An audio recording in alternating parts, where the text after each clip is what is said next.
So, welcome back, Science Connections team. Thank you all for tuning back in and, you know, having another questionnaire thrown at you. And then let's see what kind of answers you have for the questions I got now.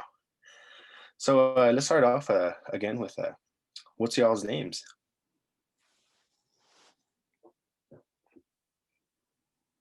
Okay. So my name is Melissa. I'm majoring in entrepreneurship and I am a junior and I will be getting a minor in digital marketing. Uh, my name is Courtney. I'm in the biology master's program. I'm in the second year, and my focus is on biology education. Hi, my name is Michael Gonzalez. I'm a junior. My major is physics with a computer science minor. All right, thank you all for the introduction. Now let's go to the category where we ask questions. So, let's see. So, why did you decide to choose that career path? Come for the team. So for me, the reason why I chose business is because it's something that I can relate to. I understand it comes naturally to me compared to something like a doctor or a lawyer. I don't quite have a passion for it as I do for business and understanding money, how it comes in and out, and how businesses grow. And that's the reason why I chose it. Mhm. Nice. Okay, I'll go. So in my degree, so I have both math and science, and that's because I couldn't choose between math or science because I love both of them equally.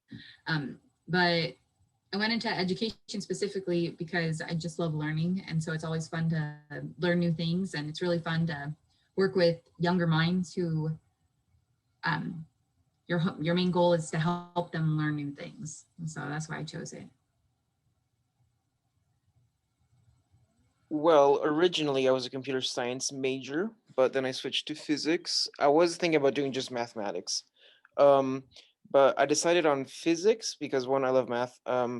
Two, it has like different areas which you can branch out into different careers. So that gives me a lot of options to, if I change my mind, I can still, probably get a software engineering job. Because, physics is intertwined with problem solving, and that's a really big part of computer science or software engineering in general. Oh, perfect. All right. Thank you all for the answers. So, second question now. What would you tell students about choosing a career path? What kind of advice would you give them? I think my advice would consist of find a job or find a career that you're going to have a passion for, that you're interested in, and don't look at how much money you're going to make a year, but think of it as like kind of like a hobby. Are you going to be okay with being there for quite some time, learning about, consistently working? Um, and use that as your motivation to keep learning because within no matter what field you're in, you're always going to keep learning something new technology is going to come out. Just find a job that you're not going to get bored of, a degree you're not going to get bored of, constantly learning, and that it's not about how much money you make but the fun, the learning, and all the aspects that you get from it. Hmm. Totally Nice. agree with Melissa. You definitely want to find something that you're passionate about and that relates to your aspirations and your values. I would also recommend, especially in your early education, to take as like view each class as an opportunity to try out different subjects and to see how much you like it because you have a lot of gen eds, and so um, just try to enjoy those as much as possible and see which one seems to go with your field most. Because I know when I started out, I did not know what I wanted to do, and so I just took all my gen eds and then just slowly started gravitating more towards what I enjoyed the most. I would say always keep your options out there, because you might not fully know what you most interested in, right? So, yeah, honestly, just look around and try different things and see what's the best fit for you. Yeah, I agree with that. Just trying to diversify and like see what's out there. Yeah, it's really nice because there's so many things to do. There's so many professions, careers. So yeah, just seeing what's out there. But yeah, next question. What do you say are two things you like most about your career, and what you're going to be doing in the future? What are you most excited about? I think with me with the College of Business, I like that I learned so many aspects of business. So I won't necessarily get bored in doing one thing. For example, I'm going for an entrepreneurship. So it's going to be running a business, but all the concepts that go with it as well. So I'll be in a little bit of everything. I like that. And then I also like the aspect of starting something from scratch and then letting it build up and see how that impacts your business, but also the people around it.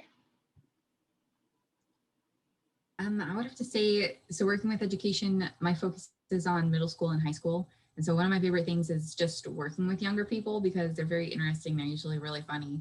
And forming those bonds with students is really great. And I love the social aspect. And then the second thing would just be going into teaching. I have to constantly learn new things. And so we keep making new discoveries. So yeah. Mhm. Number one for me, definitely the math. The math. Number two would be like the problem solving aspect of it, right? Because I think of it as like just one big huge puzzle that you have to solve. Which is like the same way I look into hacking and why I do like all that stuff in cybersecurity, etc. Right? So yeah, for me it's the math and the problem solving. Mhm. Very nice. All right, so let's talk about goals. So, what do you consider your future goals for the upcoming years, or let's say just one future goal? As I get closer to finishing my program, I have to start doing research on what business I want to start. Because the thing about entrepreneurship is not you learn and then you graduate, off you go, start your own. Actually, before you even graduate, you have to start your own business. So when you graduate out the door, you have a real business. And so my goal is to do the research corresponding to an idea that I have, and finding all the resources that I need in order to present at the end of the year in order to get investors to invest. I did not know you had to do that. That's crazy and awesome. Yeah, I didn't know either until I was looking more information on my program, and it's like that's the thing. If you don't start a successful business, you don't graduate. I mean, you graduate, but I mean, you didn't meet the requirement. Oh my goodness. Yeah. Uh, I would say for me, I'm just excited to finish collecting my data for my master's program because that's been hit with the COVID pandemic. But beyond that, my main goal, I want to live in the Yakima area. So finding a teaching job either at a middle school or a high school for either math or science is my main goal. For me, it's finish my program and then either get a job or go to grad school, and then we'll see from there. So yeah, that's where I'm at. Okay, so let's talk about a little bit more on advice. You can give any piece of advice to these students, anything on your mind. What would you give them? What would you tell them? I think enjoy your youth and explore all the options out there. Like Courtney said, take advantage of your gen eds. It's something that you have to do. You can't get out of them.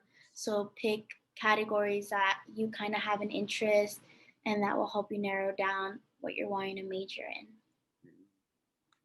Yeah, I definitely agree with that. And then uh, one thing that I always struggled with was like balancing time or just putting too much time into just being really bad at prioritizing time and then also using my time wisely. And so, like, take advantage of an hour or 2 hours that you have that's just free to finish up work because if you finish stuff up early, then you can enjoy your free time a lot more later. So procrastination is a struggle, but and then also just don't overload yourself. Like make sure that you enjoy yourself and have have fun time and spend time with friends and family. Don't forget about prioritizing important things in life. Academically wise, in order to keep like procrastination down, make sure you have a schedule or like something where you can organize your time in properly. And then personal life, make time for fun activities and hang out with friends because you kind of need that. And yeah. Yeah, I agree to that. Yeah. Mhm. Okay, so one final question, and then call it go from there. So I know that school teaches us a lot of things, where so much classes to take. But what's one thing that they don't teach you? What would you say? Mm, how to interact with people from different levels, and like they always talk about communication is key, um, but you don't really practice that much within, I mean, you do with presentations, giving a presentation, but interacting with people, how to successfully interact with the business partner, and compared to the way you talk to that person is not the same way you're going to talk to a student, another classmate of yours. And I think that's one thing. Kind of piggybacking off of that, like communication, but then also putting yourself out there and communicating not only with like the people in your department, but not being afraid to put yourself out there, because there's a lot of opportunities that a lot of people miss just because they don't ask or they don't reach out. And I think that's something that you don't learn. You're learning a lot of stuff, but networking is just so key to actually like finding jobs and getting opportunities. So put yourself out there and definitely work on networking. Yeah, that was the same thing I was saying. Just make connections, because the more people you know, like the more opportunities there could be. I mean, the more opportunities you'd know about, right? So just try to make connections, and then like even if like they may not seem important, try to keep those connections alive, because you never know. Like later down the road, that might be a useful person, or that might sorry, let me phrase, that might be a person who like could have an opportunity that could be really beneficial to you. And if they don't have the opportunity, they might know someone that has that opportunity. But because Yeah. you have that connection with that person, that builds that bridge over to that other connection. I appreciate all the consejos or the piece of advice that you gave these students. So, you know, that's the end of the video. Just want to give a little piece of a note for the students that are watching this. If you ever watch this and you don't say anything about it, then it doesn't count towards the drawing. So please contact me and then tell me that you watched the video, and then from there I can get you into the drawing for the big prize at the end of the year, and we can go from there. So yeah, thank you for tuning in. Have a good one, and we'll see you next time. Thank you.